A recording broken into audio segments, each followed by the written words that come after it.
আসসালামু আলাইকুম। আসুন ফিলিস্তিন এবং ইসরায়েলের কিছু গুরুত্বপূর্ণ তথ্য জেনে নেই। সাম্প্রতিক সময়ে যুক্তরাজ্য, অস্ট্রেলিয়া এবং কানাডা ফিলিস্তিনকে স্বীকৃতি দিয়েছে। এর মধ্যে জাতিসংঘের 193 সদস্যের মধ্যে 150টি দেশের স্বীকৃতি পেল ফিলিস্তিন। France, Portugal, Spain, Poland, Norway সহ আরও বেলজিয়াম সহ আরও অনেক দেশ।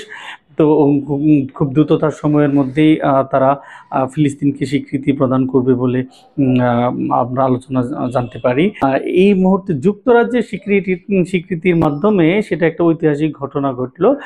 কেননা আমি মনে করি যে যুক্তরাজ্য তার এই স্বীকৃতির মাধ্যমে ঐতিহাসিক একটি দায় মুক্তিও করারও চেষ্টা বলা চলে। যদি আমরা ইতিহাস ঘাঁটি তাহলে দেখতে পারি যে এই যুক্তরাজ্যের মাধ্যমেই কিন্তু ইসরায়েলের রাষ্ট্রের গোড়াপত্তন। সেটা যদি ইতিহাস আমরা আরও পর্যালোচনা করি, সেও প্রায় 100 বছর পূর্বে, যখন এটা একটা সময় এই ফিলিস্তিন ভূখণ্ডটা ছিল অটোমান সাম্রাজ্যের অধীনে, এবং অটোমান সাম্রাজ্যের বিরুদ্ধে যখন ব্রিটেন যুদ্ধ ঘোষণা করে, এবং ব্রিটেনকে কিন্তু সহযোগিতা করেছিল আরব বিশ্বের নেতারাই এবং আরব দেশগুলো, জনগণ। কিন্তু ফলশ্রুতিতে এই ব্রিটেনই কিন্তু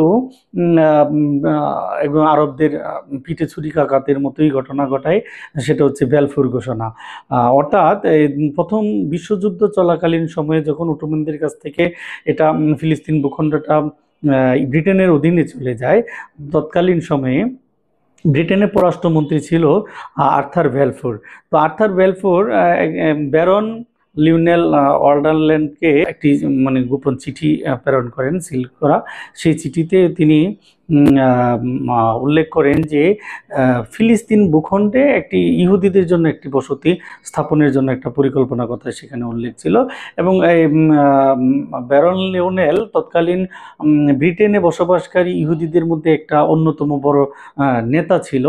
তো তো উনার তত্ত্বাবধানে এবং ব্রিটেন সরকার 1917 সালে 2 নভেম্বর এটিকে একটি ঘোষণাপত্রে হিসেবে গ্রহণ করে ফিলিস্তিন ভূখণ্ডে ইহুদিদের জন্য একটি বসতি স্থাপনের পরিকল্পনার কথা নীতিগতভাবে অনুমোদন করে, যেটিকে ব্যালফোর ঘোষণা নামে পরিচিত।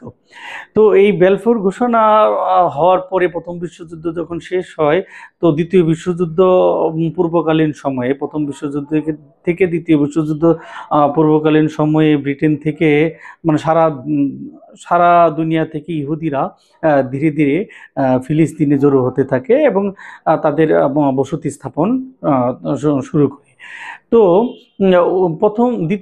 এর মধ্যে শুরু হয়ে যায় দ্বিতীয় বিশ্বযুদ্ধ 1939 সালে। এরপর যখন প্রায় 45 সালে যুদ্ধ শেষ হয়, এর পরবর্তী সময়ে 1948 সালে এই ব্রিটেনই মুখ্য ভূমিকা পালন করে এই ফিলিস্তিন ভূখণ্ডে বসতি স্থাপন করে ইহুদিদের জন্য একটি রাষ্ট্র গঠনে। সেই রাষ্ট্রটা নাম দেওয়া হয় ইসরায়েল। 1948 সালে ওদের এই বেলফোর ঘোষণার সূচনা করেই 48 সালে একটা আরব ভূখণ্ডে ইহুদি একটি রাষ্ট্র, ইসরায়েল রাষ্ট্র গঠিত হয়।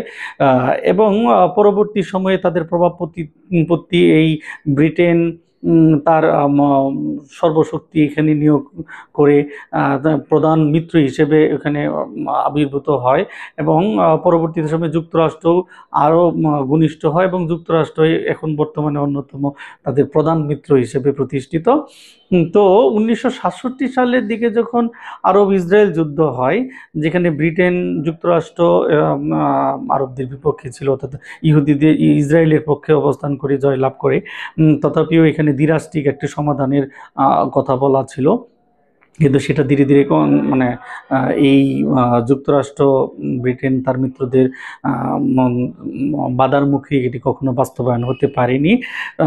তারপরেও ফিলিস্তিনিরা ধীরে ধীরে নিগৃহীত হতেই থাকে, এবং সবচেয়ে প্রভাবশালী অন্যতম দুইটি রাষ্ট্র রাশিয়া এবং চীন 1988 সালে ফিলিস্তিনকে স্বীকৃতি প্রদান করে। অর্থাৎ নিরাপত্তা পরিষদের 5টি স্থায়ী সদস্যের মধ্যে অন্যতম দুইটি দেশ 88 সালে স্বীকৃতির মাধ্যমে ফিলিস্তিনের স্বাধীনতার দিকে লক্ষ্যে একটু এগিয়ে যায়। কিন্তু এর পরবর্তীতে বর্তমান সময়ে 25 সালে এসে আরেকটি স্থায়ী রাষ্ট্র যুক্তরাজ্যের স্বীকৃতিটা মিলল, এবং ফ্রান্স দু একদিনের মধ্যে স্বীকৃতি প্রদান করবে বলে আশা করছি। সেই সাথে অর্থাৎ স্থায়ী সদস্যের 5টি সদস্যের মধ্যে 4টি রাষ্ট্রেরই স্বীকৃতি প্রদান হয়ে যাবে, এবং স্বাধীন ফিলিস্তিন রাষ্ট্র গঠনের দিকে ফিলিস্তিনিরা এগিয়ে যাবে। এটা তাদের নিঃসন্দেহে আনন্দের বার্তা। যদিও সেই আনন্দ পরিপূর্ণতা পাবে যেদিন তাদের বুকে একটি ফিলিস্তিনির গা থেকে রক্ত ঝরবে না, একটি ফিলিস্তিনিকে হত্যা নির্যাতন থেকে নিবৃত হবে, এবং স্বাধীন রাষ্ট্র হিসেবে, শান্তি প্রিয় রাষ্ট্র হিসেবে বিশ্বের বুকে উঁচু করে দাঁড়াতে পারবে। সেই দিনই ফিলিস্তিনিদের আসল সুখের দিন ঘটবে। তবে আমি আশা করি বিশ্ব বিবেক অবশ্যই জাগ্রত হবে যুক্তরাষ্ট্র, এবং তাদের নীতির পরিবর্তন ঘটিয়ে অবশ্যই স্বাধীন একটি ফিলিস্তিন রাষ্ট্র গঠনে মুখ্য ভূমিকা পালনও তারাও করতে পারে। ভবিষ্যতে ফিলিস্তিনিদের জন্য আসলে শুভকামনা, দোয়া এবং সমবেদনা ছাড়া কিচ্ছু করার নেই।